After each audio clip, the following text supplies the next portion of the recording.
Aizvedot veco gadu, sportiskās aktivitātēs iesaistīties bija iespējams jebkuram ventspilsniekam vai pilsētas viesim, neatkarīgi no fiziskās sagatavotības, jo pie Olimpiskā centra Ventspils basketbola halles tika dots starts tradicionālajam vecgada skrējienam. Šogad laikapstākļi lutināja skrējējus, nebija sniegs un vējš, un uzspīdēja pat saulīte. Salīdzinot ar aizvadīto gadu, piedalījās daudz lielāks dalībnieku skaits. Pērnu starta līnijas stājās 152 dalībnieki, bet šogad jau 270, kuri startēja distancēs no 1 līdz 5 kilometriem. Ar katru gadu skrējienos iesaistās arvien vairāk ģimeņu, un šogad tās bija veselas 18.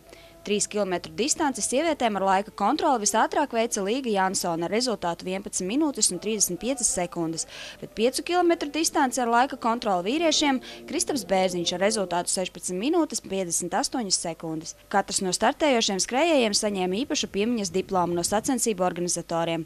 Kā ierasts šāda veida sacensības mūsu pilsētā organizē Ventspils maratona klubs ar Andri Valertu un Aigaru Matisonu priekšgalā.